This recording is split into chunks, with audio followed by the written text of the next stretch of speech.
मोहतरम star war brothers, आपने अपना माल रवाना नहीं किया, यहाँ इंतजार की कैफियत हो गई है। निगाहें उस मेज की तरफ जाती हैं जहाँ तुम बैठक करती हो, लेकिन नाकाम होकर वापस आ जाती हैं। पिछली बार जो माल आपने भिजवाया था वो इसी तरह गोदाम में पड़ा हुआ है। तुम्हारे बगैर मैं उदास होकर रह गया हूँ, समझ में नहीं आता क्या करूँ सर। ये क्या लिख कर रहा है? तुम्हारा दिमाग तो नहीं खराब हो गया? क्या हो गया तुम्हें? Sir I am sorry sir, असल में मेरा एक पर्सनल लेटर और स्टार वॉर ब्रदर्स का लेटर आपस में मिक्स हो गए सर, मुझसे गलती हो गई सर, माफ कर दीजिए। गलती हो गई?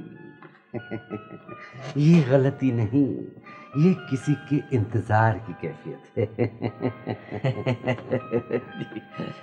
तुम पागल हो रहे हो मिस जैदी के लिए। जी सर, मिस जैदी कैसी बातें कर रहे हैं सर? बैठ जाओ, मैं अपनी आंखें खुली रखता हूँ, मुझे सब मालूम है। मैं दीवार बनने का कायल नहीं। वो आज छुट्टी पर है तो तुम्हारी हालत हो गई।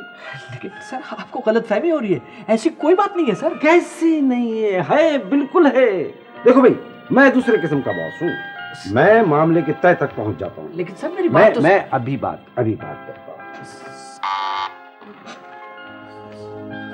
जी साहब। हाँ भाई, एहतेशाम साहब आ गए? जी साहब, वो तो आ गए हैं, बहुत देर हो गई। बुला लो। अच्छा साहब।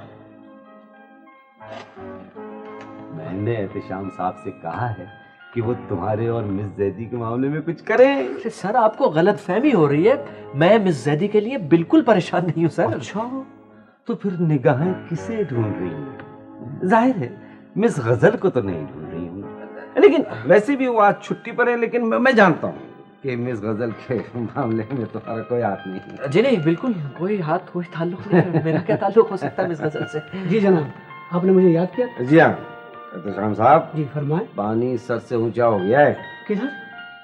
किधर? कहाँ? अरे भाई, बात को समझा करें। जी जी। आप ऐसा करें, नासिर साहब के साथ जाकर इनके डैडी से मिस जैदी के लिए बात करें। नासिर साहब, छुट्टी के बाद आप मेरे साथ चलेंगे। सर आप खामखाई तकलीफ कर रहे हैं, मैं अपने डैडी से खुद ही बात कर लूँगा। नासिर साहब, हमारे माशरे में ऐसा नहीं होता, किसी न किसी को बीच में आना पड़ता है।